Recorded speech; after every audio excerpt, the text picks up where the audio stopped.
आज का हमारा टॉपिक है लागत यानी कॉस्ट। और आज की वीडियो में हम लागत से संबंधित सभी इंपॉर्टेंट टर्म को समझने वाले हैं। तो वीडियो में अंत तक बने रहें ताकि आप किसी भी टर्म को मिस नहीं करें। साथ ही चैनल पर नए हैं, चैनल को सब्सक्राइब करके बेल आइकन को प्रेस कर दीजिए ताकि आने वाले वीडियो के नोटिफिकेशन मिलते रहें। तो आइए वीडियो को शुरू करते हैं। हमारा सबसे पहला टॉपिक है वास्तविक लागत, जिसे हम अंग्रेजी में कहते हैं रियल कॉस्ट। तो रियल कॉस्ट किसे कहते हैं? वास्तविक लागत का अर्थ उन सब कष्टों, प्रयत्नों तथा त्याग से है जो किसी वस्तु के उत्पादन में उठाने पड़ते हैं। साथ में ही वास्तविक लागत को सामाजिक लागत भी कहा जाता है। अगर प्रश्न पूछ ले आपसे कि वास्तविक लागत को किस नाम से जानते हैं, तो सामाजिक लागत, सोशल कॉस्ट के नाम से वास्तविक लागत को हम जानते हैं, क्योंकि समाज को वस्तुओं के उत्पादन में कष्ट और त्याग का सामना करना पड़ता है। इसीलिए हम वास्तविक लागत को सामाजिक लागत के नाम से भी जानते हैं। हमारा नेक्स्ट टॉपिक है अवसर लागत, अपॉर्चुनिटी कॉस्ट।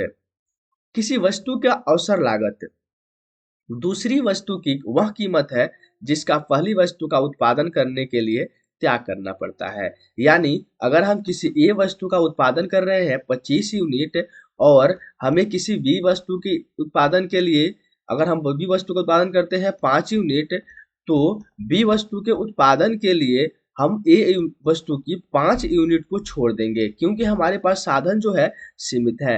अर्थशास्त्र कहता है कि साधन हमारे पास सीमित मात्रा में उपलब्ध है। इसीलिए अगर हम ए वस्तु की 25 यूनिट का उत्पादन करते हैं तो बी वस्तु की 5 यूनिट का उत्पादन करने के लिए अब हम ए वस्तु की मात्र 20 यूनिट का ही उत्पादन कर पाएंगे।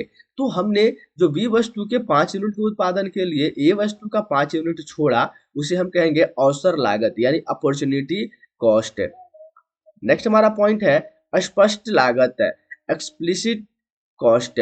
स्पष्ट लागतें वे नकद भुगतान है जो फर्मों द्वारा बाहरी व्यक्तियों को उनकी सेवाओं तथा वस्तुओं के लिए दिए जाते हैं। तो यहाँ पे स्पष्ट लागत वे है जो बाहरी वस्तुओं को, सेवाओं तथा वस्तुओं के लिए, जैसे कि अगर हम कोई रॉ मटेरियल खरीदते हैं, कच्चा माल खरीद लेते हैं और इसमें जो हमारा लागत आता है उसे हम कहेंगे स्पष्ट लागत है। या फिर बाहर से जो भी व्यक्ति आते हैं उनकी हम सेवा लेते हैं, तो फिर उसके लिए जो भी हम भुगतान करते हैं उसे भी हम स्पष्ट लागत कहेंगे। यानी कि जिन लागतों को हम अपने हाथ से भुगतान करते हैं, उन्हें हम स्पष्ट लागत के नाम से जानेंगे, स्पष्ट लागत के नाम से उन्हें हम समझते हैं। उसके बाद हमारा अगला पॉइंट होता है अस्पष्ट अथवा सन्निहित लागत। इसमें जो है नाम से ही स्पष्ट हो रहा है कि यह अस्पष्ट है, यानी कि यह लागत जो है अस्पष्ट होगा, यह स्पष्ट बिल्कुल नहीं होगा। अस्पष्ट लागतें वैसी लागतें हैं जो किसी फर्म के अपने साधनों के प्रयोग के फलस्वरूप उत्पन्न होती है। जो किसी भी फर्म में अपने साधन है, अपनी मशीनरीज है, उनके उपयोग के फलस्वरूप यानी उसके उपयोग के कारण वो जो है उत्पन्न होती है। इनका भुगतान बाहरी साधनों को नहीं करना पड़ता है। इस प्रकार उत्पादक के स्वयं स्वामित्व वाले साधनों की लागतें सन्निहित अथवा अस्पष्ट लागतें कहलाती है। तो यह स्पष्ट हो गया कि अस्पष्ट लागत जो होती है ये इसे हम बाहर पे करते हैं, और अस्पष्ट लागत जो होती है इसे हम अपने फॉर्म के अंदर पे करते हैं। यानी कि जैसे हमने कोई मशीनरी खरीद रखी है और उस पे जो हमारा व्यय होता है या फिर उस पे जो हमारा डिप्रिसिएशन लगता है, ये सब के सब अस्पष्ट लागतें कहलाती है। तो यहाँ पे स्पष्ट हो गया कि स्पष्ट लागत यानी कि इसे हम बाहरी लागत कहेंगे, और अस्पष्ट लागत यानी कि इसे हम फॉर्म के अंदर का लागत कहेंगे। तो अगर हमसे प्रश्न पूछ लिया जाए कि अस्पष्ट लागतों को बाहरी लागत कहते हैं, क्या यह सत्य है या असत्य है, तो यह कथन बिल्कुल सत्य होगा। वहीं हमारा अगला पॉइंट है सामान्य लाभ, नॉर्मल प्रॉफिट। नॉर्मल प्रॉफिट ये लागत से ही उत्पन्न होता है। हमारा सामान्य लाभ उत्पादक को उत्पादन से बनाए रखने के लिए जिस न्यूनतम लाभ की आवश्यकता होती है उसे सामान्य लाभ कहते हैं। यानी कि अगर एक व्यक्ति प्रोड्यूसर है, उत्पादक है, और प्रोड्यूसर का खर्च लग रहा है 50,000 रुपए, 50,000 रुपए उसे वस्तु के उत्पादन में लग रहा है, उसके रख रखाव में लग रहा है। अब वह कितना लाभ कमाए कि उसका फॉर्म जो है वो चलते रहे। तो अगर वो 10,000 रुपए का लाभ कमा लेता है तो उसके पास जो है आगे 10,000 रुपए यानी कि 60,000 रुपए वो बिक्री कर लेता है और 50,000 उसका कॉस्ट है। तो फिर यहाँ पे जो 10,000 का लाभ है ये सामान्य लाभ कहलाएगा, जिससे कि उसका जो है बिजनेस जो है या फॉर्म जो है वो चलते रहे, यानी कि जिस लाभ पर हमारा व्यवसाय चलते रहेगा, कार्यरत रहेगा, उस लाभ को हम कहेंगे सामान्य लाभ, नॉर्मल प्रॉफिट। यानी कि अगर उससे कम प्रॉफिट होता है तो फिर हमारा बिजनेस जो है वह बंद हो सकता है। हमारा अगला पॉइंट है स्थिर या पूरक लागत है, यानी फिक्स्ड और सप्लीमेंट्री कॉस्ट है। फिक्स्ड स्थिर, यानी कि ये स्थिर होता है। कह रहा है कि स्थिर व पूरक लागत वह लागत है जिसमें उत्पादन की मात्रा में परिवर्तन होने पर भी कोई परिवर्तन नहीं होता। यानी कि अगर हम अपने उत्पादन प्रोडक्शन को कम कर दें या ज्यादा कर दें तो इस बात से कोई भी फर्क नहीं पड़ता है कि आपने कितना उत्पादन किया या उत्पादन नहीं किया। अगर दुर्भाग्यवश आपने प्रोडक्शन जो है वो प्रोडक्शन आपका जीरो हो जाता है, प्रोडक्शन नहीं होता है, तो भी आपका स्थिर लागत उतना ही होता है। वह लागत उत्पत्ति के स्थिर साधनों के प्रयोग के कारण उत्पन्न होता है। अब यहाँ पे आपसे प्रश्न पूछ लिया जाएगा कि स्थिर लागत या पूरक लागत किसके उपयोग के कारण उत्पन्न होता है, तो हम कहेंगे उत्पत्ति के स्थिर साधनों के, उत्पत्ति के स्थिर साधनों के प्रयोग से उत्पन्न होता है। और यह लागत जो है केवल अल्पकाल में उत्पन्न होता है, दीर्घकाल में कोई स्थिर लागत नहीं होता। और इसी जैसे कि रेंट, अगर आपने एक घर किराए पर ले रखा है और आपका दुकान बंद है तो भी आपका रेंट लगना है। उसके साथ साथ जो है आपने एक कोई मशीनरी खरीद रखी है और मशीनरी पे जो आपका व्यय है, डिप्रिसिएशन व्यय, वो आपका लगना है, इसे स्थिर या पूरक लागत कहेंगे।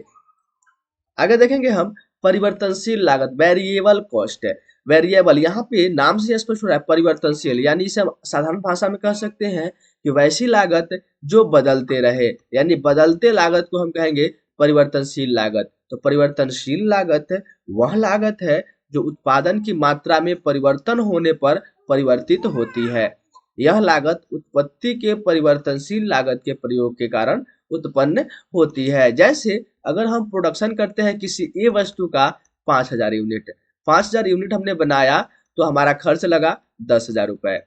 अगर हम इसी ए वस्तु का अगर हम 5000 की जगह 50,000 यूनिट का उत्पादन करेंगे तो फिर हमारे पास इसका खर्च हो जाएगा 10,000 से बढ़ के, और ये हमारा खर्च 1,00,000 रुपए हो जाएगा। यानी कि यहाँ पर जो हमारा खर्च बढ़ा, अगर हमारा उत्पादन जो है लगभग 10 गुना बढ़ रहा है तो हमारा खर्च भी लगभग 10 गुना बढ़ रहा है। ऐसे तो ये उत्पादन में ऐसा नहीं होता है, जैसे जैसे हमारा उत्पादन बढ़ते जाता है वैसे वैसे लागत घटते जाती है। लेकिन यह सिर्फ समझाने के लिए है कि 5,000 यूनिट हम जो उत्पादित करते हैं तो हमारा खर्च 10,000 लगता है, और अगर हम 50,000 यूनिट खर्च कर लगा बनाते हैं तो हमारा ये खर्च जो है 1,00,000 रुपए लगता है। ये जो चेंज होता है, इस चेंज को ही हम कहते हैं परिवर्तनशील लागत। तो इसे हम स्पष्ट समझ सकते हैं कि अगर हमारा उत्पादन बंद हो जाए, एक भी यूनिट का उत्पादन नहीं करें, तो फिर ये परिवर्तनशील लागत शून्य हो जाएंगी, लेकिन स्थिर लागत बनी रहेंगी। कुछ अगला हमारा पॉइंट है कुल लागत, टोटल कॉस्ट है। अब याद रखेंगे टोटल कॉस्ट को हम मिला लेंगे, इसमें हो जाएगा हमारा फिक्स्ड कॉस्ट और वेरिएबल कॉस्ट, ये दोनों जो है मिल करके हमारा बना लेते हैं कुल लागत, यानी कि टोटल कॉस्ट है। किसी वस्तु की एक निश्चित मात्रा का उत्पादन करने के लिए उत्पादक को जितने कुल व्यय करने पड़ते हैं उनके जोड़ की कुल लागत को कुल लागत कहते हैं। यानी कि उनका जो जोड़ होता है कुल लागत कहलाता है। फिक्स कॉस्ट के और वेरिएबल कॉस्ट, ये दोनों को मिला करके जो हमारा जोगफल आता है उसे हम कहते हैं कुल कॉस्ट, टोटल लागत। अल्पकाल की कुल लागत में स्थिर लागत एवं परिवर्तनशील लागत दोनों सम्मिलित होती हैं, जबकि दीर्घकाल की कुल लागत में परिवर्तनशील लागतें भी शामिल होती हैं। तो यहाँ पर आप समझ सकते हैं कि कुल लागत जो होती है आपकी, यह आपके स्थिर लागत और परिवर्तनशील लागत दोनों का योग होती हैं। तो अगर आपसे प्रश्न यह पूछ ले कि fixed cost plus variable cost is equal, तो हम लिखेंगे टोटल कॉस्ट। हमारा नेक्स्ट पॉइंट है औसत लागत, एवरेज कॉस्ट। उत्पादन की प्रति इकाई लागत को औसत लागत कहते हैं, और इसे हम समझेंगे फॉर्मूला से एसी, यानी एवरेज कॉस्ट बराबर होता है टीसी यानी टोटल कॉस्ट बटा ए, उत्पादन की गई मात्रा। जैसे अगर हमने उत्पादन किया 10,000 यूनिट का और हमारा कुल लागत हो गया 20,000 रुपए, 20,000 रुपए का हमने उत्पादन किया, हमारा प्रोडक्शन है और हमारा कॉस्ट जो है वो 10,000 रुपए है। तो यहाँ पे एवरेज कॉस्ट निकालने के लिए हम इसे कर लेंगे, टोटल कॉस्ट हमारा 20,000 रुपए है और 20,000 और टोटल हमारा उत्पादित मात्रा है वो है 10,000, तो यहाँ पे एवरेज कॉस्ट आ जाएगा 2 रुपए इच पीस, यानी कि 2 रुपए जो है आपको एक पीस के लिए लगा है यहाँ पे। तो ये है हमारा एवरेज कॉस्ट यानी कि औसत लागत। अब बात करेंगे सीमांत लागत की, जिसे कहते हैं मार्जिनल कॉस्ट है। किसी वस्तु की एक एक कम या अधिक इकाई का उत्पादन करने की से कुल लागत में जो अंतर आता है उसे सीमांत लागत कहते हैं। अर्थात अतिरिक्त इकाई की अतिरिक्त लागत को सीमांत लागत कहते हैं। जैसे अगर कहा जाए कि किसी वस्तु ए की 100 यूनिट बनाने में हमारे पास खर्च आता है 500 रुपए का, वहीं उसी वस्तु की जो वस्तु ए है इसका 101 यूनिट बनाने में हमारे पास खर्च आता है 506 रुपए का, तो हमारा सीमांत लागत हो जाएगा 6 रुपए। यानी कि अंतिम यूनिट के उत्पादन में जितना आपने खर्च किया उसे हम कहेंगे सीमांत लागत। अब हम बात करते हैं यहाँ पर सीमांत लागत को आपने समझ लिया है। आई होप आपको सारे जो टर्म्स हैं वो अच्छे से समझ में आए हो। तो अगर आप आगे की वीडियो चाहते हैं तो चैनल को सब्सक्राइब करके बेल आइकन को प्रेस कीजिए ताकि आने वाले वीडियोस की नोटिफिकेशन आपको